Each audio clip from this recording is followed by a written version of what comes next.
Bismillahirrahmanirrahim. Alhamdulillah. Rabbil alamin. Rahim. Subhanallah. Alhamdulillah. Allahu Akbar. Assalamu alaikum wa rahmatullahi wa barakatuh. So, brothers and sisters, I apologize for yesterday's video. I was talking for another 5-10 minutes, but the memory ran out on my phone. So I just posted it anyway because I didn't want to have to go through it all again. But I'm quite glad that it did. And it's very convenient that it happened at that point, because I did need to take a tiny step back. I was moving a little bit too quickly. Now, before I even carry on with this video, I just want to say that everything that I talk about is my perception of it. Now, everything that I say happened. But there might be more to it, you know. A lot of this stuff happened a long time ago, and there was a lot of drug use in between now and then. And there is a very good chance that there's a bit more to it than what I say. But I can only say from what I remember, and I can only be as real as I can possibly be with you all. So, I was just about to move on to the third school. But before I do, I just want to talk about my time at Rookseath a little bit more, which was the second high school I went to. So while I was there, I had a group of friends there, and we all used to smoke weed together, and we used to smoke weed in the park. We used to meet in the parks, and that's where I was introduced to ecstasy pills. We used to do pills in the park and just get nutted and do all-nighters in the park. And that was like the first time that I had any introduction to Class A's. And also the first time that I had started to sell any drugs. Now, I started to sell weed, and again, this is the first time that I can remember selling any drugs. I probably did sell a little bit before that, but a friend of the family, someone passed away, and there was some cannabis left over from the person who passed away, and the person went to get rid of it, and it ended up finding its way into my hands to get rid of. It's just a little bit of weed, you know, and weed is a gateway drug. Anyone who's using cannabis now, there's a very, very good chance that it's going to escalate onto something else. And any parents who are watching this and your child is smoking weed and you think it's only a bit of weed, there's a very, very, very good chance it's going to lead on to something else. Now, I know a lot of people that smoke weed and don't touch anything else and wouldn't touch anything else. But it is a gateway drug, and there's that very, very high percentage possibility that it's going to lead on to something else. But I'm going to move on to the next school. So the next school I went to was Alperton College. It was basically a school that you go to if you've been expelled from a couple of schools in the area and no other school would have you. So they've put me in a school full of people that have been expelled from other schools. There's basically a classroom full of kids like me.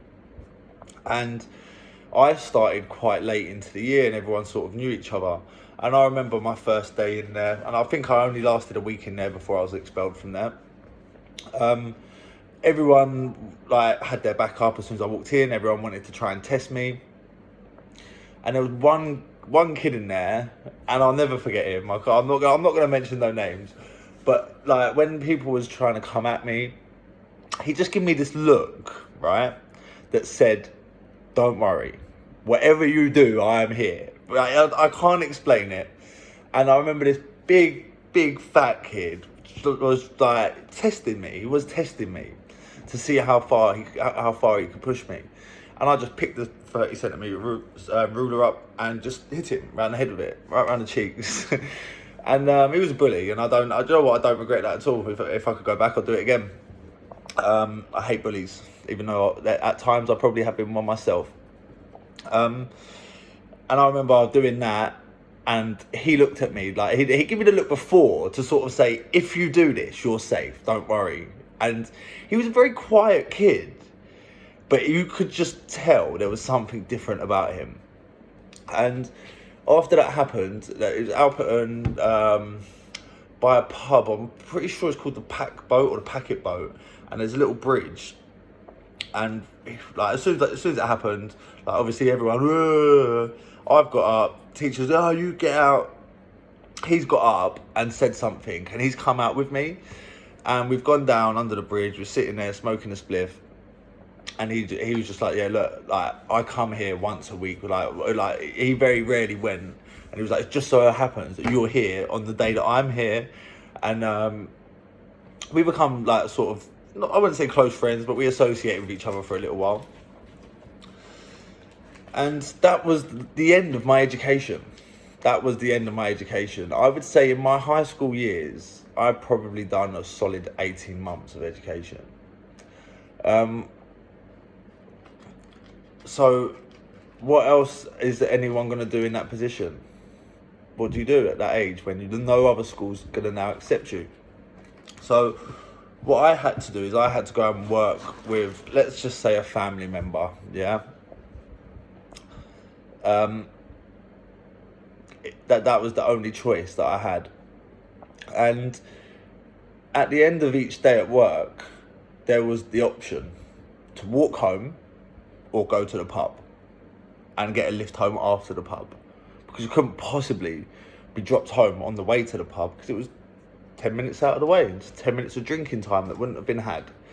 So obviously I'll go to the pub. And that is not where cocaine come into it, and we're going to have to backtrack a little bit more. So when I was selling cannabis, I was selling it on the estate that I lived. And one day, these young kids come and knocked on the door. They wanted to buy some weed. They bought weed off me regularly. And they said, look, we haven't got any money. But what we have got, we've just been at some girl's house at a house party. And we went through the dad's drawer and we found this. It's a lump of white stuff. I had no experience with cocaine at this point.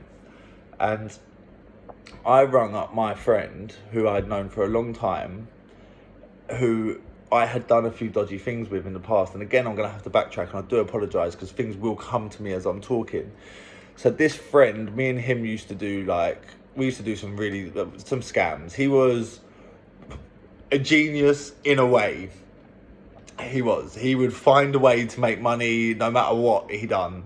I remember at 15, he got a doctor's note with the wrong date of birth on, and from that he managed to get an adult ID. Like he just had his way about things. He did. And I rang him up and I was like, look, these kids just knocked on my door, they've just given me stuff. He said, well, look, break a tiny bit off and put it in your mouth. And I've done it. I was like, no, I can't speak. He was like, that's coke. He was like, how much does it weigh? And I put it on the scales. It was about 7 grams, I think. And he was like, Scott, that's like, it's a good couple of £100 worth of stuff there. And I remember I give the kids a £10 bag of weed and £10 and said, look, there's a £10 bag of weed and there's £10.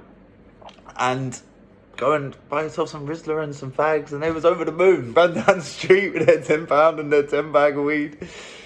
And that 7 grams, I sniffed with my friends at 15 years old. It took us probably a good month or two. I remember I had my decks in my room and all my mates used to come round. We used to sit there and have a sniff and a smoke and play on the decks. And that was my introduction to cocaine. But then when I started going to this pub was, everyone in this pub done cocaine. Absolutely everyone. I mean, even at work, on the job that I was doing at the time, everyone was doing cocaine. It was just everywhere at this point in my life. I was surrounded by it. And this pub, the Eclipse in South Harrow, was rife for it. It was well known for it. And I became very popular in this pub. And it was sort of suggested to me that I could make a lot of money in this pub by selling it. And that's what I done. I started selling it in the pub. And I remember one day, someone come up to me in the pub. I was about 15, 16 at most. And I was in the toilet. And he's come in, about 40 years old, the geezer. And he's like, you ain't selling that in here. I'm telling you now, because he sold it in there and I was stepping on his toes. And I was like, okay, whatever you say, okay. I'm so scared. And I've walked out of the pub and I've gone up to the people that I was in there drinking with, and I was like, do you know this man? Like, he's just told me that. And they was like, all right, come and sit here. We were going to wait for him to go back into that toilet. Half an hour must have passed, and that bloke's gone up and gone back in the toilet. I said, right, come with me. So I walked in the toilet, and obviously the people I was with came in with me, and they was like, are you telling him that he can't tell gear in it? Like, who are you to tell him that? And he tried to call me a liar. He was like, I never said that. And there was this massive traveller who used to drink in the pub, and he must have been in the toilet, like in the cubicle, when this bloke was telling me I couldn't do it. So when he started to deny it and said it wasn't, he never said that, this bloke then stepped in and said, no, hold on a minute, you did say that. And this geezer's ended up getting a slap for it. And I thought I was untouchable. From that point on, I done whatever I wanted in that pub. You know, not saying that I went against anyone and made, like, I felt so protected in that environment. You know, I started buying bigger bits, and, you know, like, it was to the point where I'd be drinking in the pub, and if I needed to go and sell something, I'd just say to someone, could give me the keys to your van, I need to go for a drive. 16 years old, drunk, going to deliver cocaine to people. And it was just so socially acceptable in there. Now, this is a really important thing to understand, that depending on your social circle, different things are acceptable. Yeah, there will be some people watching this now who are disgusted by all of this. There will be some people who are watching this who smoke cannabis and who see the cocaine as totally unacceptable. There'll be people who probably do a little bit of cocaine but find, like, the extent of what I'm talking about unacceptable. It's different social circles, different things are acceptable. And I was in a social circle where all of this was perfectly acceptable and it was the norm. And at 15, for you to feel this is the norm, where do you go from there? Where do you go? So basically, it really escalated one day when a friend of mine in the pub introduced me to someone who had just come out of prison. Now, this bloke who had just come out of prison was a well-known drug dealer. Obviously, just come out of prison, he couldn't do it himself anymore because he was probably going to be watched and things like that. So I met with him and I decided to take his phone line and merge it with mine. And he had a really nice supply. You know, the price was right. So we started doing a lot of business together. Now, this man, I fell in love with this man. Genuinely. Like, I looked at him like he was my own brother. And he didn't obviously look at me that way, but I thought he did. Now, he helped me so much at the beginning of our friendship. I remember one day when I was selling massive bits of weed at the beginning still. Like, it got to a point where I forgot about the weed because the coke money was so nice. But at the beginning, I was still selling boxes of weed. And I give someone a 9-bar of weed. And what happened? He either didn't pay for it, or he paid for a bit of it and was trying to, like, not answering the phone and things like that.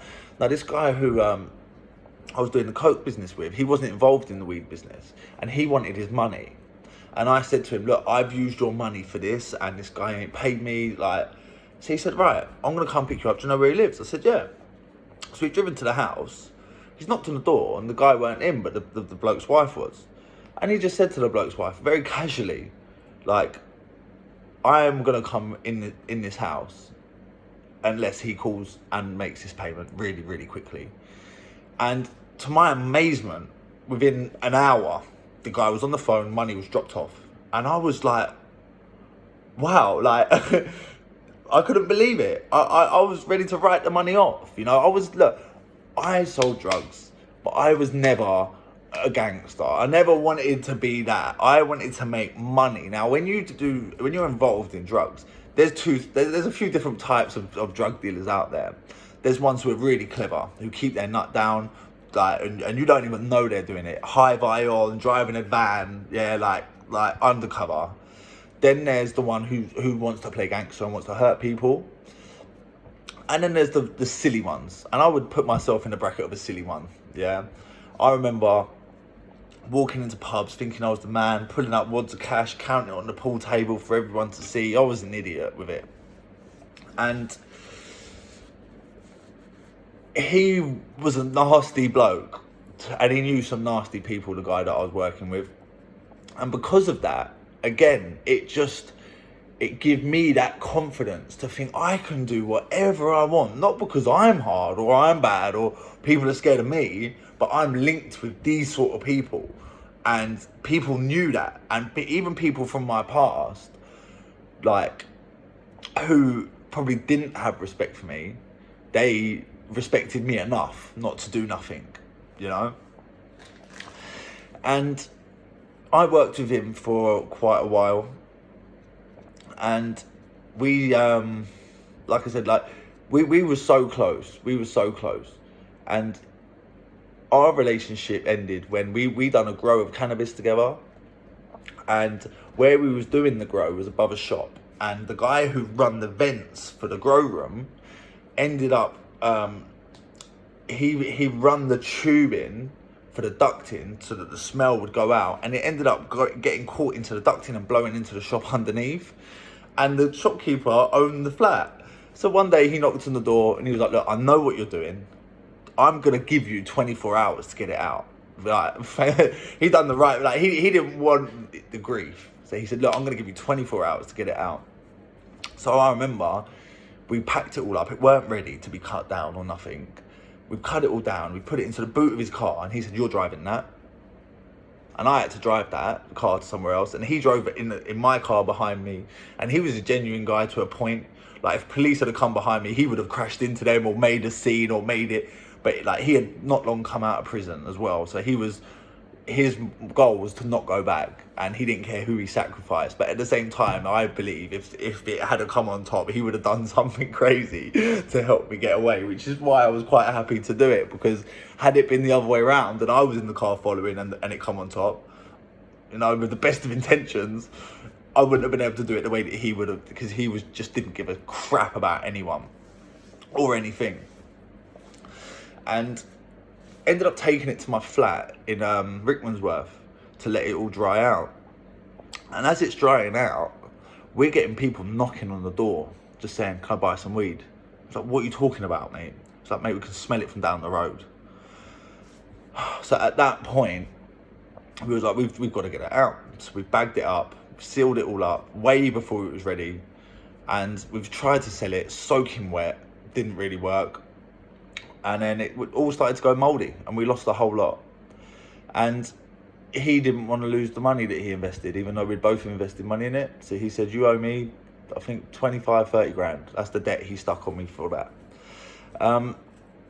We was living together in my flat in Rickmansworth, and he just took the piss out of me because he had me. He had me. I owed him money in his eyes. And every time I paid a bit of it back, he would find a way to make it so that it went up again. And it got to the point where I just knew this debt was never going to go down. I was going to owe this man this money for the rest of my life because he couldn't live without me. I was doing the coke line. He was living in my flat. Like, he needed to replace me before I could leave. And with his reputation, no one else was stupid enough to get into bed with him like I did. And looking back now, I was an idiot for it. But like I said, at the beginning of our friendship, he done these things for me. And, you know, that's how our friendship sort of escalated.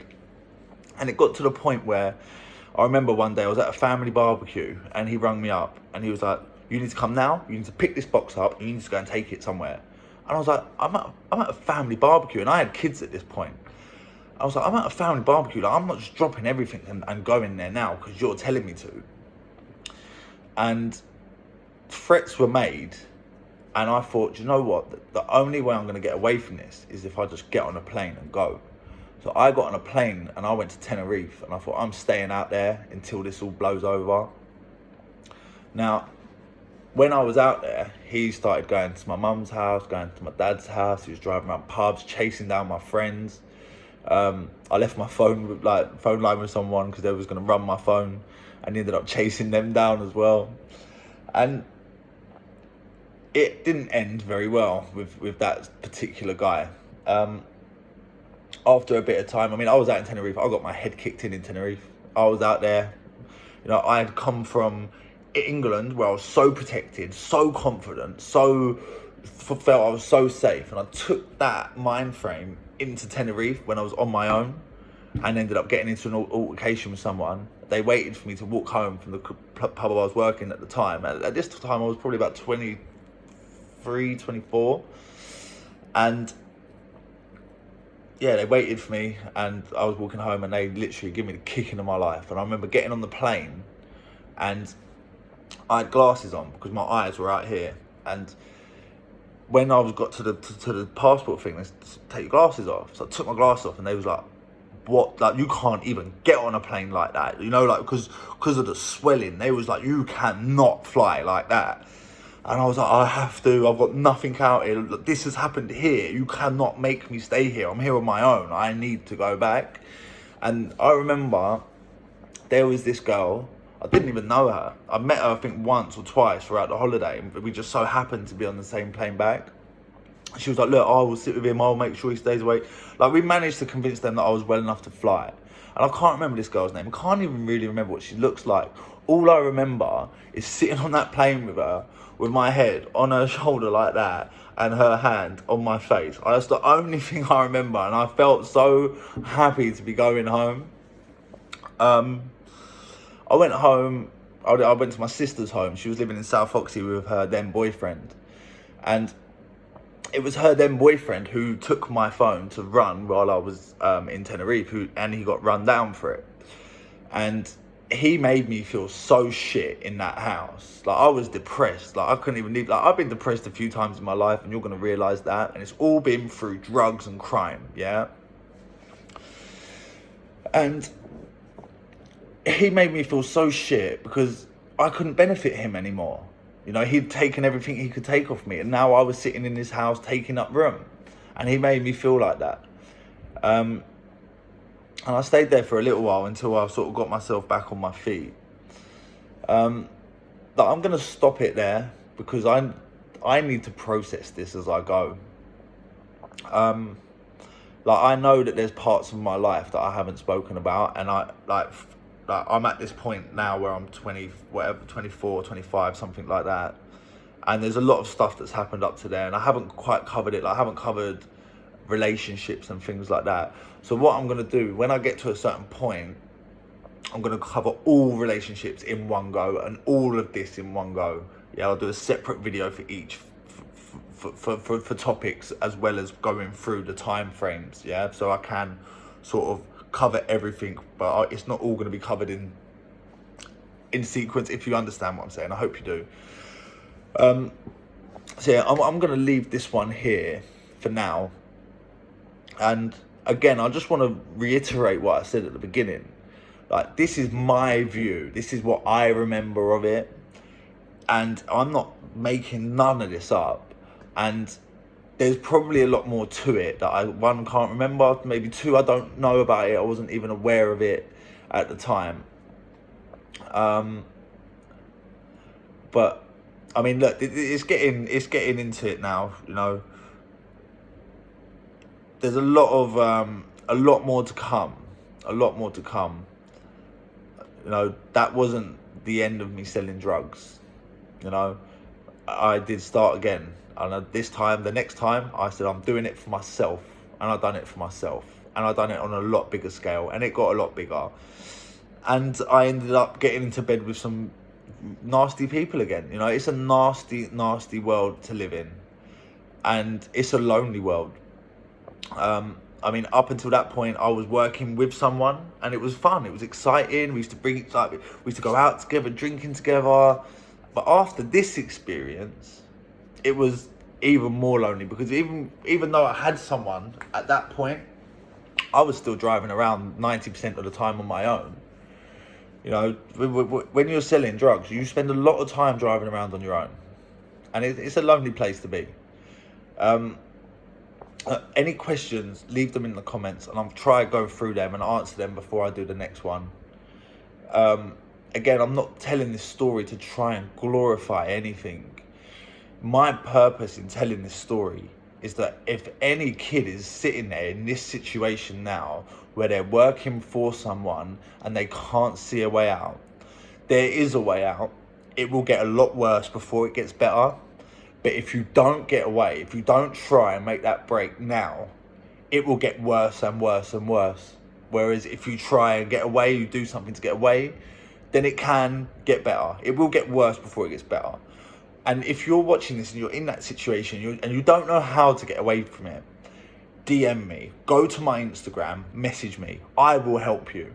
Yeah, I've done it. I've got away from it. I know how hard it is. But if I had someone that I could have gone to and said, Scott, like, I'm going through this, I'm telling you now, I will help you. I don't care how. I will get you out of it. I will speak to the people involved if I have to. Yeah, like, I never went to the police about this. I never tried to and there's been times where it's got a lot worse for me. And there's been times where I have actually had to call the police, not for me, but for the safety of the people around me. But I would never make a statement on what the experience was. It was just, I've been threatened and I feel unsafe. Yeah. But look, if anyone's watching this and you're stuck and you don't know what to do, or if you know someone who's trapped and maybe someone's made a debt up or put I know people that give packages to people just to rob it off them the next day, just so that person's indebted to them. If you're in this situation or you know anyone in this situation, go to my Instagram, DM me, and we will together find a way. Yeah, I promise you now, there is always a way. And I will do whatever I can to help you. I promise you, I swear, wallahi, I will help you in any way I can. This is my goal here. If I can get just one kid who's in that situation away from it, then all of this would have been worth it. Every single person I've lost in my life, every bad experience I've had, it will all be worth it. And that's why I'm doing this, because I have to live with all of this. All of this stuff I've done, I have to live with. And it's not an easy thing to live with. So if I can use it to benefit someone, then it's not a painful thing for me anymore. I want to turn this pain that I have into something positive. So if I can help anyone, I will. But look, I'm going to leave it there. Assalamu alaikum. Thank you for listening. Please share this, because I want this to get out there. So the more this gets out there, the more people that watch this, the more people that share this, the more chance that there's going to be someone that can hear this, who needs to hear this. Impact over everything. Yeah. Alhamdulillah for everything.